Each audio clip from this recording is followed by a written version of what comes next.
Abram suas Bíblias, por favor, em Apocalipse, capítulo 12.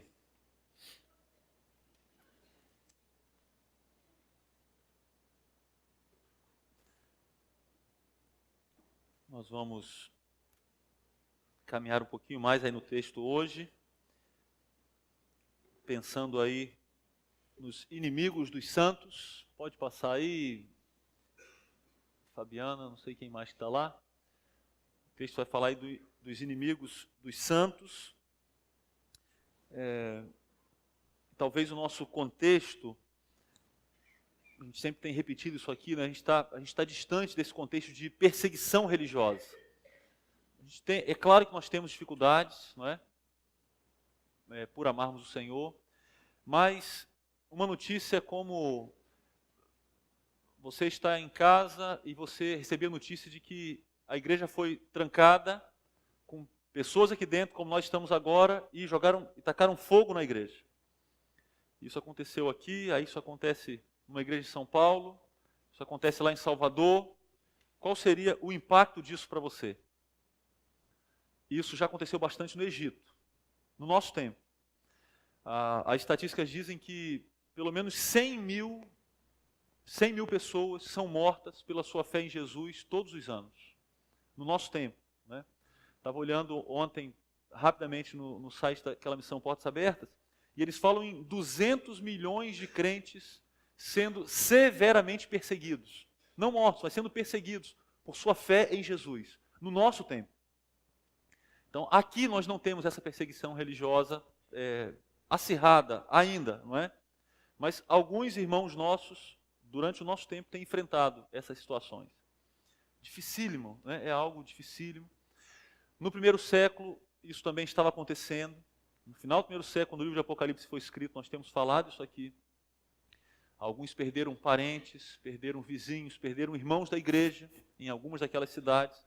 Eles perderam por causa da perseguição, por causa do amor a Jesus.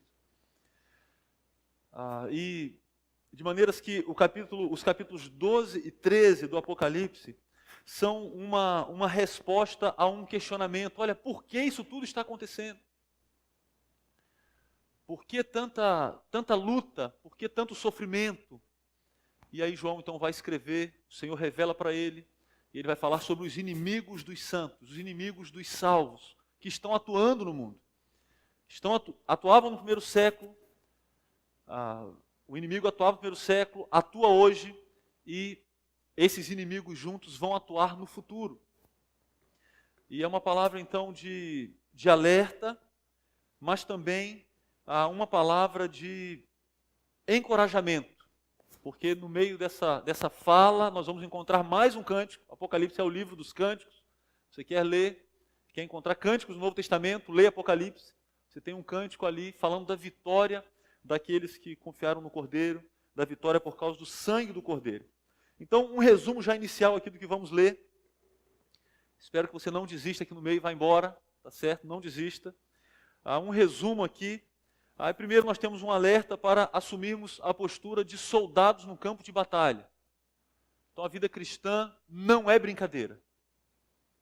Se você se identifica como um crente em Jesus Cristo, você é um soldado num campo de batalha.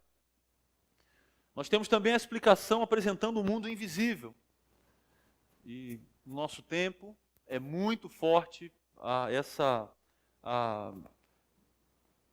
pessoas ignoram o mundo invisível, né, e elas acreditam no que elas veem ou no que elas sentem. Não é assim? João vai mostrar para nós o mundo invisível. Ele diz, olha, existe um mundo invisível, coisas acontecem nesse mundo invisível, e isso é uma explicação importante para nós. Nós temos também encorajamento por meio da vitória garantida em Jesus. Você vai ver que o texto nos encoraja. E nós temos também exortação para a fidelidade na dependência de Cristo. É o chamado, talvez a maior aplicação do livro de Apocalipse, não é? É o chamado para a fidelidade.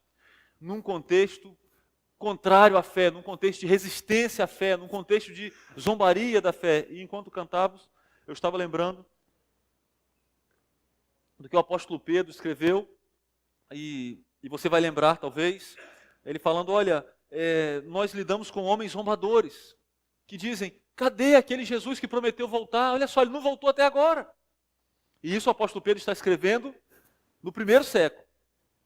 Nós estamos no século 21. Eles continuam aí, zombando, dizendo, cadê esse Jesus? E ao invés de verem a volta de Jesus, eles veem o sofrimento. E especialmente o sofrimento dos crentes, dos salvos. E aí isso é motivo de zombaria, de chacota, de questionamento. Nós somos exortados a permanecermos fiéis na dependência de Cristo, nesse ambiente hostil, nesse mundo difícil. Então nós vamos lendo por parte aí e vamos identificar alguns personagens.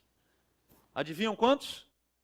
7 personagens, para não contrariar a tendência do Apocalipse. Vamos aí, Apocalipse 12, a partir do versículo 1. Apareceu no céu um sinal extraordinário, uma mulher vestida do sol, com a lua debaixo dos seus pés e uma coroa de 12 estrelas sobre a cabeça. Ela estava grávida e gritava de dor, pois estava para dar à luz. Então apareceu no céu outro sinal, um enorme dragão vermelho com 7 cabeças e 10 chifres, tendo sobre as cabeças 7 coroas. Sua cauda arrastou consigo 1/3 das estrelas do céu, lançando-as na terra. O dragão colocou-se diante da mulher que estava para dar à luz, para devorar o seu filho no momento em que nascesse. Ela deu à luz um filho, um homem, que governará todas as nações com cetro de ferro. Seu filho foi arrebatado para junto de Deus e de seu trono. A mulher fugiu para o deserto, para um lugar que lhe havia sido preparado por Deus, para que ali a sustentassem durante 1260 dias. Vamos orar mais uma vez. Senhor, diante da sua palavra, nós pedimos que o Senhor nos ilumine, ó Deus, com o teu Espírito, para entendermos a tua palavra, para aplicarmos a tua palavra às nossas vidas. Pedimos também, ó Deus, que o seu Espírito atue em corações aqui, trazendo transformação, trazendo arrependimento, submissão a Cristo, fé em Cristo. Visita-nos, ó Deus, nessa noite, nesse culto. Queremos te agradar aqui. Cuida de nós, capacita-nos, Senhor. É a nossa oração em nome de Jesus. Amém.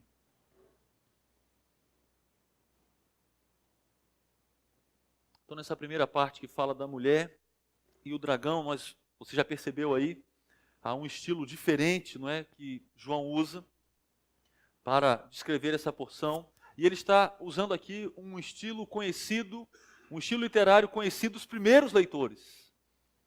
Você vai encontrar coisas parecidas na mitologia grega. Uma linguagem muito diferente. Aí ele resume eventos, ele vai nos levar para acontecimentos lá no passado, rapidamente ele nos leva para acontecimentos futuros, depois ele volta no passado e detalha um pouco, depois ele fala um pouco do presente também. E à primeira vista é uma linguagem confusa.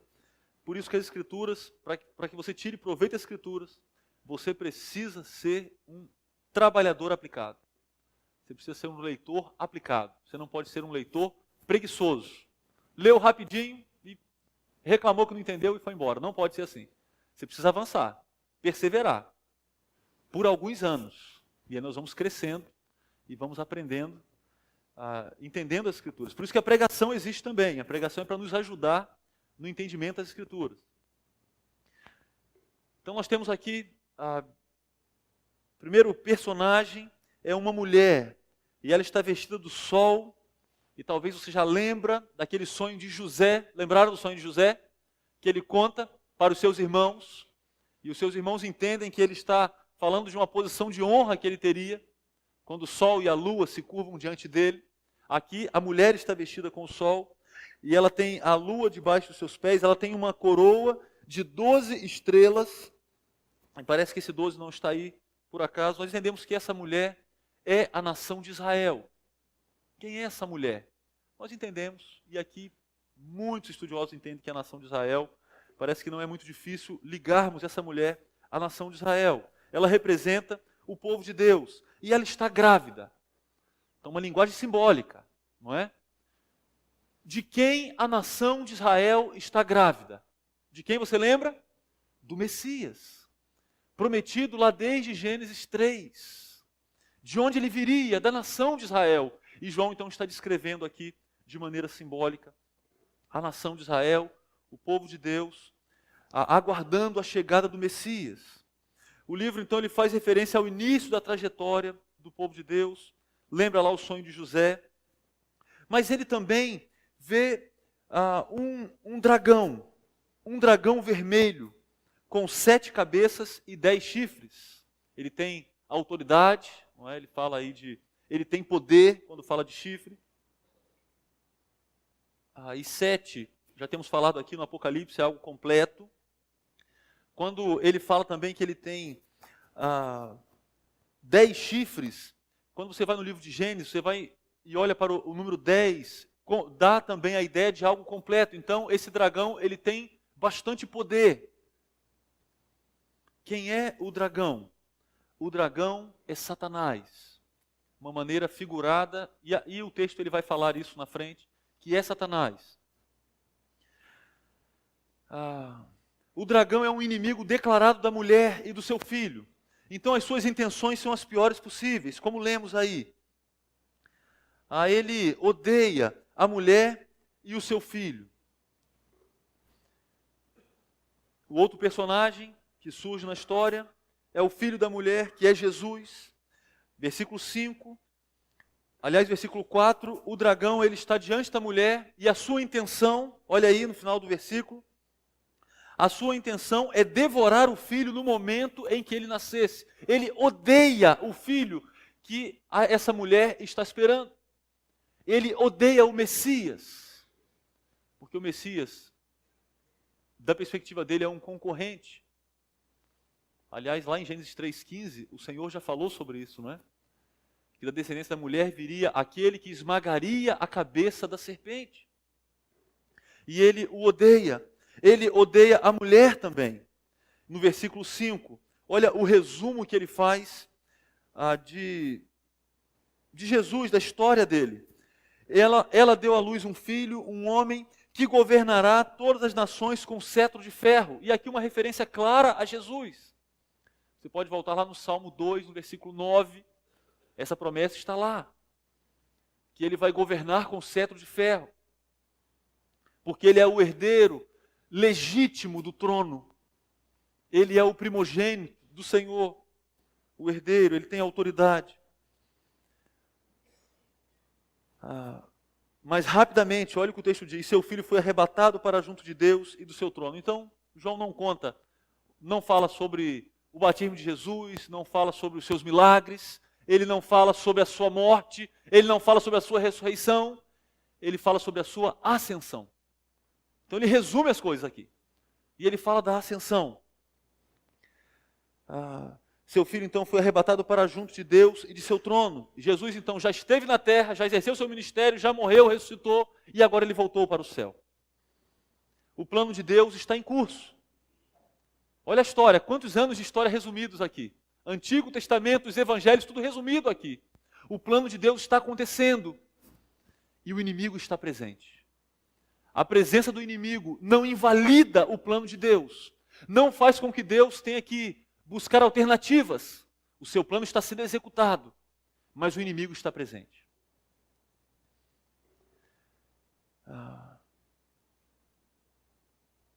Com a saída do filho, o dragão volta-se para a mulher foge para o deserto, e o deserto aqui com uma ideia de um lugar de proteção, para um lugar que havia sido preparado por Deus para que ali a sustentassem durante 1260 dias. E aqui você já conhece esse número.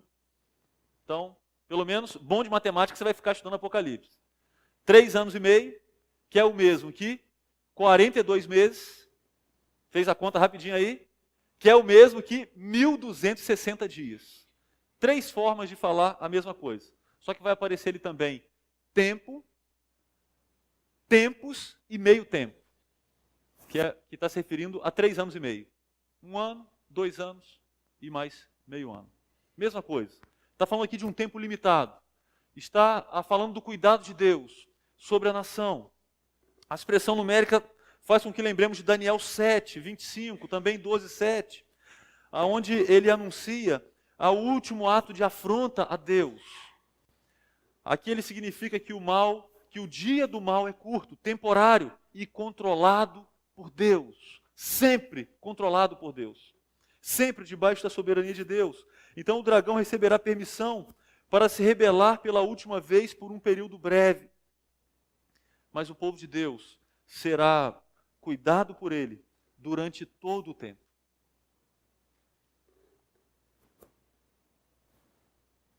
Olhe para o versículo 7. Agora ele fala da guerra no céu. Houve então uma guerra nos céus. Miguel e seus anjos lutaram contra o dragão. E o dragão e os seus anjos revidaram. Mas eles não foram suficientemente fortes. E assim perderam o seu lugar nos céus. O grande dragão foi lançado fora. Ele é a antiga serpente chamada Diabo ou Satanás, que engana o mundo todo. Ele e os seus anjos foram lançados à terra. Então ouvi uma voz dos céus que dizia: agora veio a salvação, o poder e o reino do nosso Deus, e a autoridade do seu Cristo, pois foi lançado fora o acusador dos nossos irmãos, que os acusa diante do nosso Deus dia e noite. Eles o venceram pelo sangue do Cordeiro e pela palavra do testemunho que deram. Diante da morte não amaram a própria vida. Portanto, celebrem nos céus e os que neles habitam. Mas ai da terra e do mar, pois o diabo desceu até vocês. Ele está cheio de fúria, pois sabe que lhe resta pouco tempo. Surge aqui mais um personagem. Quem é ele? O arcanjo Miguel. É um líder angelical. Tem algumas aparições na Bíblia. Então agora, o livro do Apocalipse está explicando algo que aconteceu muito tempo atrás. Continua respondendo aquela pergunta: vocês querem saber por que vocês estão sofrendo? Vocês querem saber quem está por trás desse mal todo que vocês estão vendo? E eles estão debaixo ali, os primeiros leitores, debaixo de um imperador tirano, que fazia o que queria, que agia da maneira como queria, e se achava Deus, exigia adoração como Deus. E o texto está dizendo: olha, vocês vão saber quem está por trás disso tudo. Então essa realidade espiritual é aberta. A maldade presente na história está sendo apresentada. E o que o texto apresenta é a inspiração satânica por trás daquele cenário. Existe um inimigo, existe alguém muito mau, existe alguém que é contra Deus, e é contra toda a humanidade que foi feita à imagem e semelhança de Deus. E ele tem atuado. Nós temos aqui uma explicação da queda e expulsão de Satanás do céu. Você já teve que responder para os seus filhos, quem tem filhos aqui, que já teve filhos pequenos, né? Já teve que responder para eles. De onde surgiu o pecado? De onde surgiu o pecado? Foi do Jardim do Éden? Não. O pecado chegou na raça humana no Jardim do Éden. Mas antes do Jardim do Éden o pecado já existia. Porque a serpente já estava ali. Ela estava ali pecando. Convidando o primeiro casal para o pecado, né? Seduzindo a mulher, enganando, como o texto diz. Ele estava ali atuando. Quando seu filho te perguntar, vocês já tiveram que responder a pergunta, já tiveram que se virar com isso aí, né? Agora, quando seu filho te perguntar, você vai vir para esse texto. Falar: meu filho, olha o que a Bíblia diz.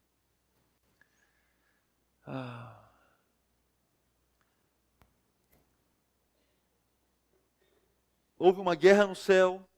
Já falamos sobre essa realidade espiritual que existe.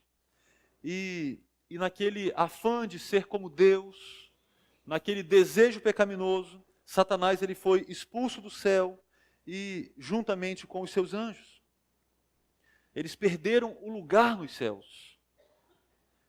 E o texto diz no versículo 9 que ele foi lançado fora, e aí ele descreve quem é ele. Faz uma ligação muito interessante que nenhum outro texto da Bíblia faz. Ele liga o diabo àquela serpente lá de Gênesis 3, da tentação. Olha aí. O grande dragão foi lançado fora. Ele é a antiga serpente, chamada Diabo ou Satanás, que engana o mundo todo. Sempre enganando. Ele é o pai da mentira. Por isso que a mentira é uma coisa tão feia. Por isso que a mentira lembra tanto o diabo. Porque o que ele mais gosta de fazer é enganar. É o maior prazer dele. Ele é o enganador, ele é o acusador. E ele então foi expulso do céu juntamente com os seus anjos. Então, anjos que adoravam a Deus agora se tornaram demônios, são anjos caídos e agora estão a serviço do diabo.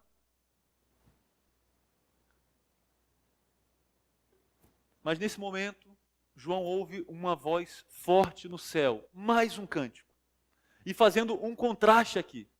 Até agora as notícias são terríveis. Bom, então ele está dizendo, olha, vocês estão, e ele está incluído, ele está aqui, estava vivo nessa ocasião, não é? Olha, a nossa situação é muito difícil, o diabo está aí, os demônios também. Mas uma voz forte do céu traz ânimo, falando de salvação, falando de poder, o reino do nosso Deus, falando da autoridade de Cristo. E eles estão celebrando, porque o diabo o acusador foi lançado fora do céu. E agora ele não pode mais ficar acusando ali os crentes. E o versículo 11 fala de vitória.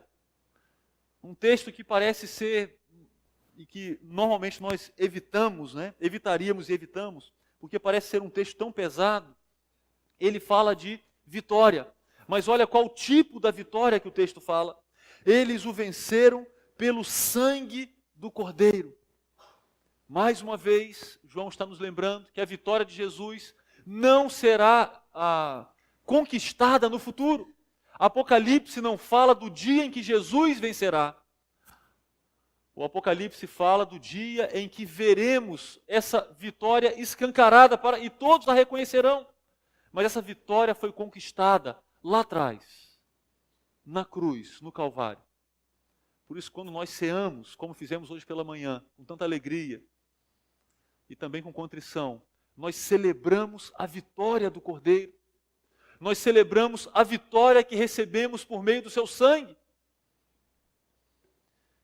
Porque essa luta, queridos, não é exercida com armas, com munição, não. É uma luta espiritual. E ela é ganha por meio do sangue do Cordeiro e também pela palavra do testemunho que deram. Mais uma vez, Marte e testemunha são a mesma palavra. Marte e testemunha. Então, sempre que você lê sobre testemunho no Apocalipse, lembra de alguém que testemunha por meio da sua morte, por meio da sua fidelidade até a morte. E ele está então falando aqui de vitória do salvo por meio da morte. E naturalmente ele não está falando de qualquer morte, ele está falando da morte debaixo de um inimigo feroz. Uma morte por amor a Cristo. E há então algo que parece confuso para muitas pessoas, né? Vitória por meio da morte. João está dizendo, querido, aqueles irmãos nossos que morreram por amor a Cristo, que ocuparam a função de mártires, eles foram vitoriosos. Eles não foram derrotados pelo inimigo. Muito semelhante com o que aconteceu com Jesus na cruz. Quando o inimigo pensou que ele tinha ganho, quando os demônios comemoraram, ele ressuscitou. Porque a sua morte, aquela morte na cruz, na verdade foi a sua maior vitória. E isso é ilustrado de maneira muito bonita nas Crônicas de Nárnia. Quem leu lá o livro, é muito bacana. E tem no filme também, isso está lá de maneira figurada, não é, na morte do leão ali. A vitória dos salvos, então, é garantida por Cristo. Quando ele apresenta os inimigos dos salvos, ele não está nos dando motivo aqui para temermos. Não é isso. Essa crueldade humana, ela tem uma explicação espiritual. E isso faz com que entendamos que nós somos limitados para lidar com ela. Queridos, tentar viver sem Cristo é de uma arrogância tão grande, tão grande.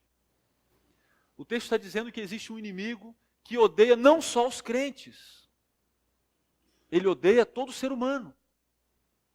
Nós já vimos demonstrações disso no Apocalipse, quando os demônios saem para atingir a humanidade, para causar sofrimento na humanidade.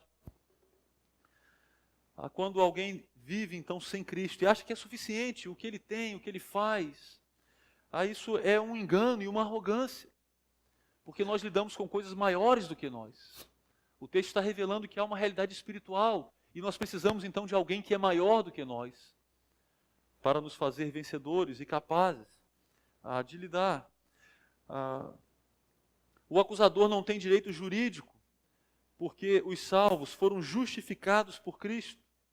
Então a vinda de Cristo não é só o perdão dos pecados, mas também significa uma vitória cósmica e poderosa sobre os poderes malignos de Satanás e seus anjos. Há uma vitória aqui definitiva. Se você é um crente em Cristo Jesus, a vitória de fato é garantida. Não pelo que você faz, não pelo que eu faço, mas pelo que Cristo fez. A mensagem então fundamental do Apocalipse é que Satanás foi derrotado na cruz e que a vitória dos santos está assegurada. E veja que o texto, versículo 12, termina dizendo que ele está cheio de fúria, pois ele sabe que lhe resta pouco tempo. Ele conhece o plano de Deus. Ele conhece. Mas ele não se submete. Ele está lutando. E a história continua. Quando o dragão foi lançado à terra, começou a perseguir a mulher que dera à luz o menino. Foram dadas à mulher as 2 asas da grande águia, para que ela pudesse voar para o lugar que lhe havia sido preparado no deserto, onde seria sustentada durante um tempo, tempos e meio tempo, fora do alcance da serpente. Viram a outra referência aqui? É o mesmo tempo, dito de uma forma diferente. Então a serpente fez jorrar da sua boca água como um rio, para alcançar a mulher e arrastá-la com a correnteza. A terra, porém, ajudou a mulher, abrindo a boca e engolindo o rio que o dragão fizera jorrar da sua boca. O dragão irou-se contra a mulher e saiu para guerrear contra o restante da sua descendência, os que obedecem aos mandamentos de Deus e se mantêm fiéis ao testemunho de Jesus. Então o dragão se pôs em pé na areia do mar. Então ele vem lutar contra a mulher. Quem é a mulher? Israel, o povo de Deus. E ele luta contra a mulher e ele tenta feri-la, ele tenta acabar com o povo de Deus. Mas o próprio Deus intervém e cuida do seu povo e cuida da sua nação. E aí no versículo 17 surge mais um personagem no texto. Quem são eles? Os descendentes, a descendência da mulher. O restante da sua descendência, o texto diz, os que obedecem aos mandamentos de Deus e são fiéis ao testemunho de Jesus. E aqui nós vemos a igreja. O diabo não luta apenas contra a nação de Israel e não lutou apenas contra a nação de Israel no Antigo Testamento. Ele luta também hoje contra a igreja.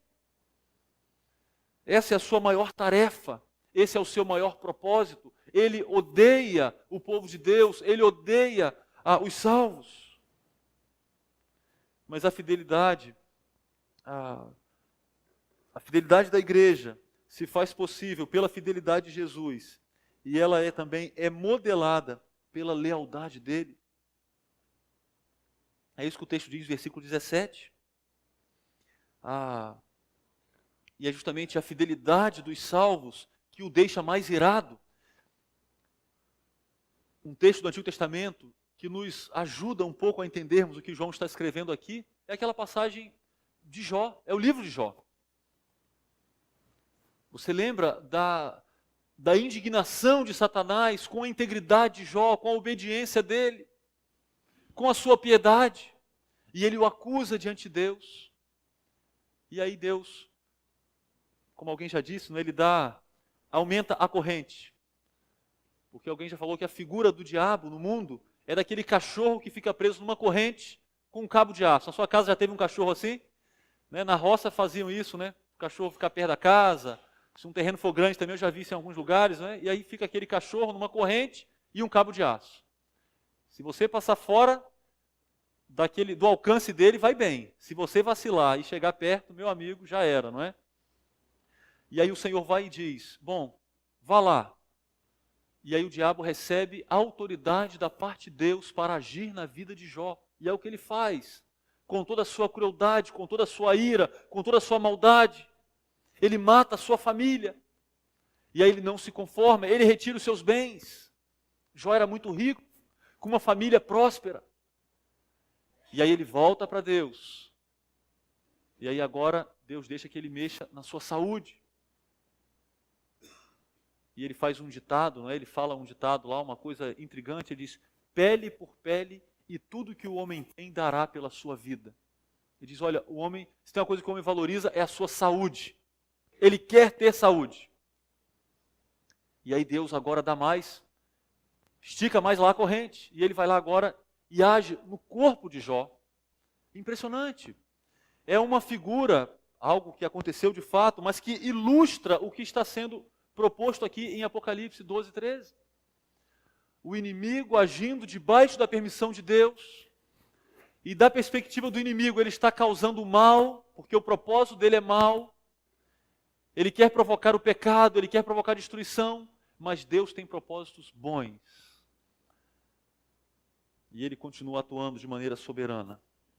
Mas veja que o capítulo 12 termina com o dragão se posicionando em pé na areia do mar. E há uma expectativa aqui.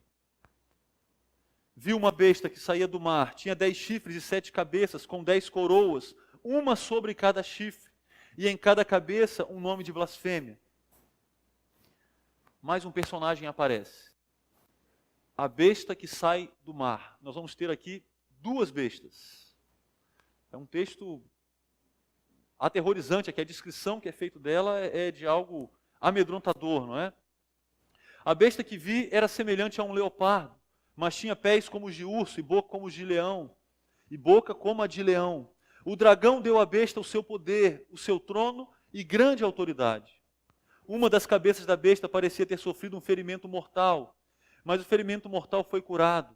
Todo mundo ficou maravilhado e seguiu a besta. Então aquela besta que veio do mar, e quando você compara, e depois você pode fazer isso em casa, ler Apocalipse 13 mais uma vez, quando você compara essa besta que sai do mar com a besta que sai da terra, nós entendemos que essa primeira, ela tem poder político e militar. Então aponta para um governante, para alguém que vai estar acima de todo mundo. Não é um governante qualquer. É alguém que vai dominar toda a terra, todas as nações, todos os povos. Mas e os países do primeiro mundo? Também estarão debaixo da besta. Os países do terceiro mundo também. O texto fala isso. E dá a ideia de um poderio político e militar, com força. Mais uma vez, chifre associado a força e poder. Versículo 2 fala de animais carnívoros e poderosos, quando vai descrevendo a imagem dela. Então, de fato, é algo medonho. E o diabo dá para ela autoridade. O dragão está aí, dando autoridade para que esse governante haja em nome dele e com o poder dele. Você imagine os primeiros leitores. Pensa, Sheila, eles estão ali ouvindo, primeira vez a leitura do Apocalipse. Em quem que vocês acham que eles vão pensar imediatamente? Eles vão pensar no imperador. Ah, agora eu entendi de onde vem o poder dele. E toda essa maldade. E é isso mesmo. O imperador romano, ele era um tipo de anticristo. Mas Hitler também foi um. Com toda a sua maldade, com toda a sua capacidade de arrebanhar pessoas, com toda a sua capacidade de matar pessoas. Mas o texto está apontando, ele está dizendo, olha, existem anticristos, que essa besta aqui nós entendemos que ela está ligada ao anticristo que o apóstolo Paulo descreve, lá em Tessalonicenses, não é? Juntando aí os personagens. Mas no futuro, o que vocês veem hoje é uma demonstração, e é algo ruim sim, mas no futuro vai se levantar alguém com mais poder, com algo nunca visto na história da humanidade. Algo nunca visto. É o que ele está dizendo. Essa besta sofre um ferimento, e nós temos também aqui, eu ainda não falei ainda para vocês, nós temos aqui uma série de simulações do que é verdadeiro. Talvez essa ferida que a besta sofre seja para copiar a morte de Cristo. Inclusive, uma outra cópia, talvez seja essa trindade do mal, que é composta pelo dragão, a besta que sai do mar e a besta que sai da terra. Uma trindade do mal, copiando a trindade verdadeira. Deus Pai, Filho e Espírito Santo. Uma série de simulações, ela vai fazer milagres, nós vamos ler agora, tentando copiar o verdadeiro.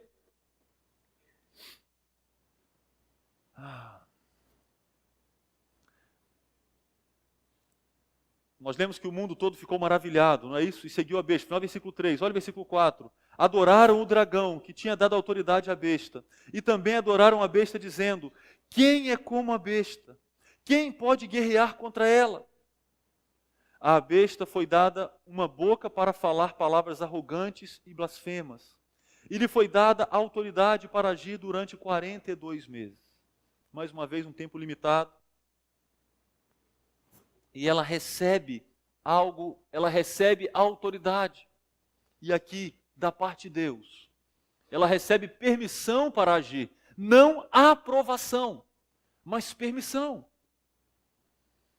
Ela abriu a boca para blasfemar contra Deus e amaldiçoar o seu nome e o seu tabernáculo, os que habitam nos céus. E o seu tabernáculo, os que habitam nos céus. Foi-lhe dado poder para guerrear contra os santos e vencê-los. Foi-lhe dada autoridade sobre toda tribo, povo, língua e nação. Todos os habitantes da terra adorarão a besta, a saber, todos aqueles que não tiveram seus nomes escritos no livro da vida do Cordeiro, que foi morto desde a criação do mundo. Aquele que tem ouvidos, ouça. Se alguém há de ir para o cativeiro irá. Se alguém há de ser morto à espada, morto à espada haverá de ser. Aqui estão a perseverança e a fidelidade dos santos.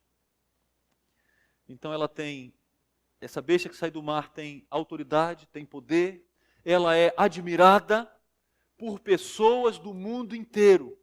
Há somente uma exceção. Vocês notaram a exceção no texto? Qual é a exceção? Aqueles que têm os seus nomes escritos no livro da vida do Cordeiro. Só os crentes não se submeterão ao anticristo. E por isso vão sofrer. Mas também vão ser cuidados por Deus em meio ao sofrimento. Todas as outras pessoas vão adorar o anticristo, vão adorar a besta que sai do mar. Queridos, é impressionante como a cegueira do ser humano, e a todo momento a gente se depara com isso no Apocalipse, não é? A cegueira, a resistência do coração do ser humano para se submeter ao Deus verdadeiro. E ele se apega a qualquer coisa, com muita facilidade, menos ao Deus verdadeiro. Isso nós vemos hoje. Nessa ocasião que João está descrevendo aqui no futuro, vai ser algo maciço, vai ser algo do mundo inteiro. O mundo inteiro fazendo a mesma coisa, se voltando para a mesma pessoa. Alguém que se volta contra Deus, que chama para si a divindade e se coloca no lugar de Deus. E o mundo se curva diante dele e se submete. Mas o texto traz uma implicação para os crentes. Vocês notaram onde está a implicação? Versículos 9 e 10. Uma linguagem que já tinha sumido do Apocalipse e voltou. Aquele que tem ouvidos, ouça. Lembra desse termo? Repetido no Apocalipse, agora ele volta. Vocês, crentes, que estão ouvindo o que vai acontecer, saibam de uma coisa. Se um de vocês, ou se alguns de vocês, devem ir para o cativeiro, devem ser presos por amor a Jesus, sabe o que vai acontecer? Vocês serão presos por amor a Jesus. Se alguns de vocês devem ser mortos à espada, sabe o que vai acontecer? Vocês serão mortos à espada, por amor a Jesus. E isso é uma demonstração de descuido da parte de Deus? Não. Não. Isso é uma oportunidade para a fidelidade. O chamado para a fidelidade está aqui. Ele está dizendo, ser crente não é brincadeira. Muita gente pensa que ser crente é brincadeira. Esse texto está dizendo que não é. Ser crente é ser crente até quando você tem a espada sob o seu pescoço.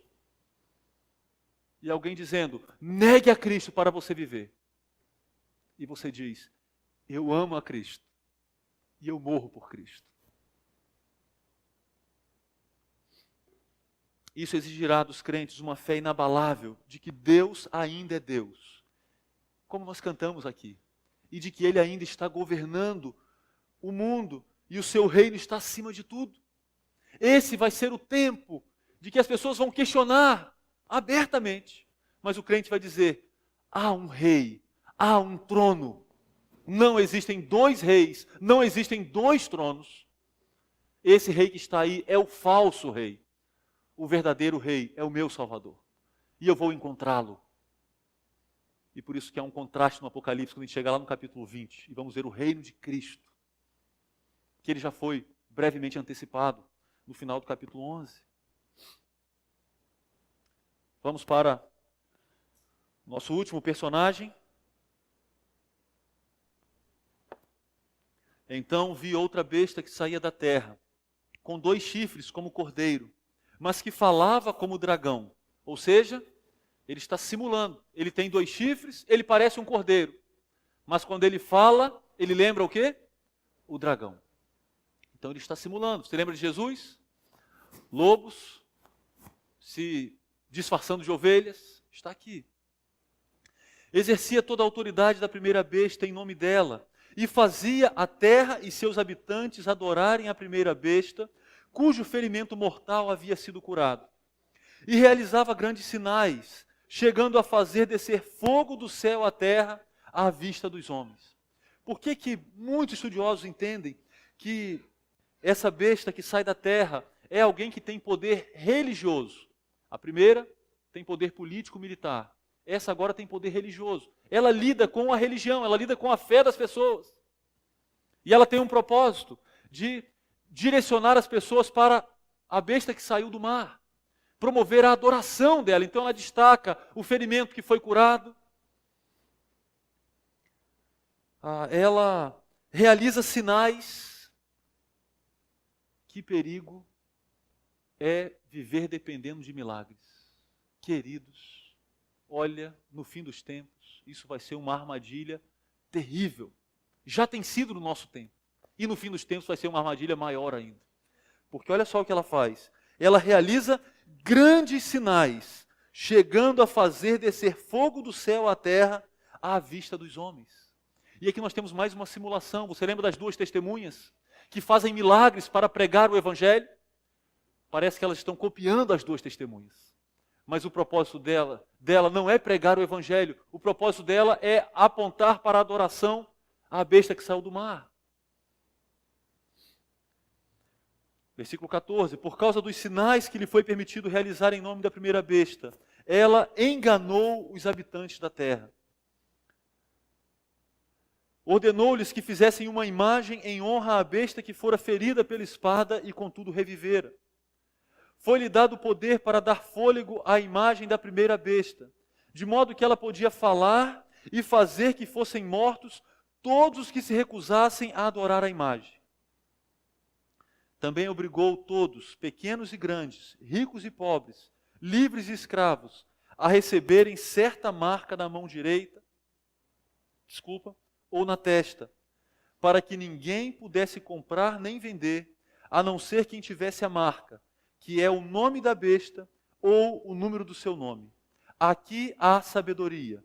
Aquele que tem entendimento, calcule o número da besta, pois é número de homem. Seu número é 666.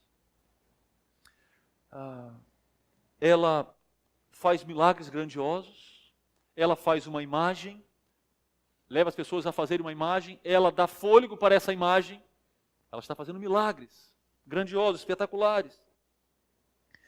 E agora ela marca as pessoas. Nós já vimos marca no livro de Apocalipse? Lembram? Quem que marca os salvos? Deus marca os salvos. Deus identifica os salvos. E agora a besta está copiando Deus, mais uma vez, simulando. E agora ela marca os seus seguidores. Mas essa marca tem um propósito.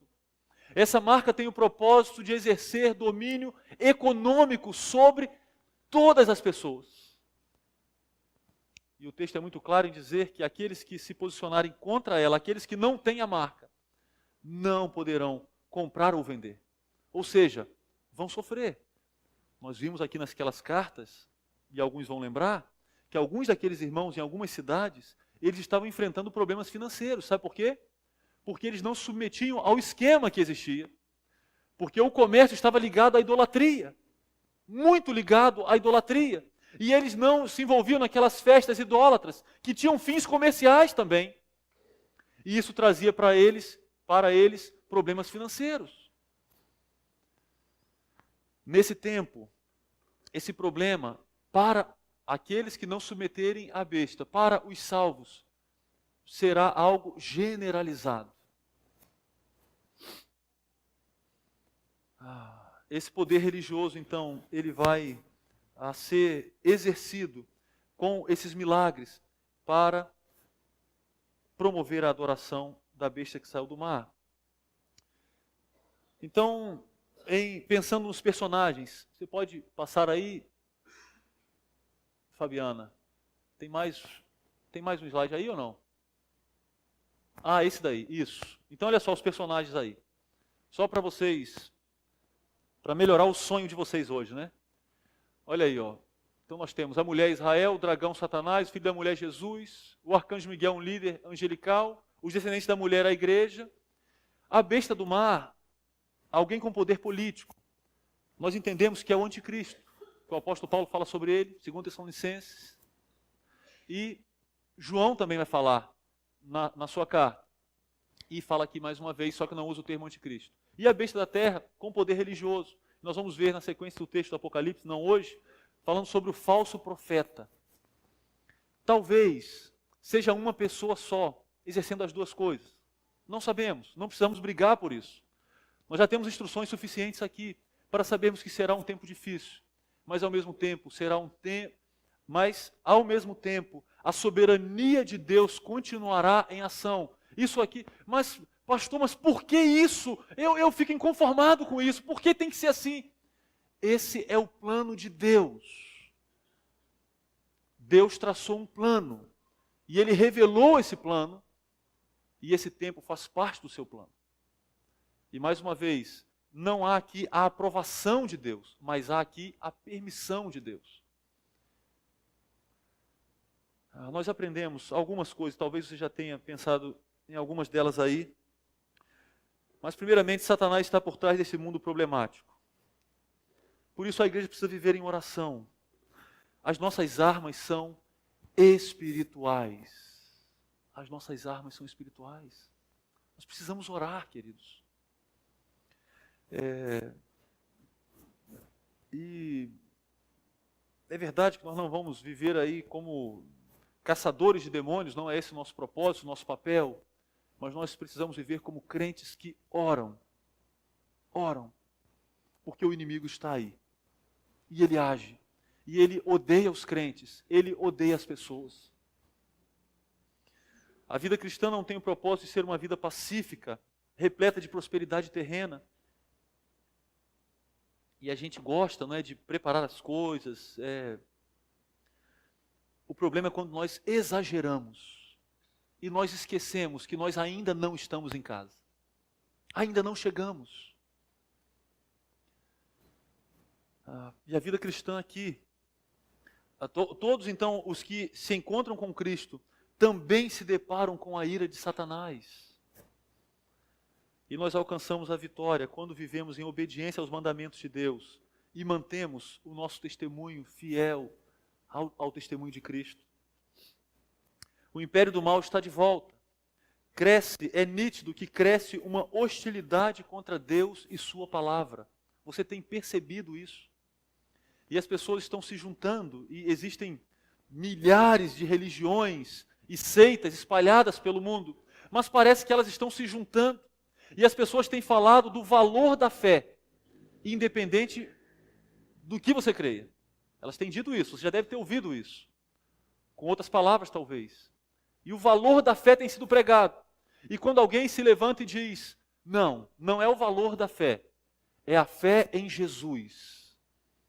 normalmente essa pessoa é vista com outros olhos.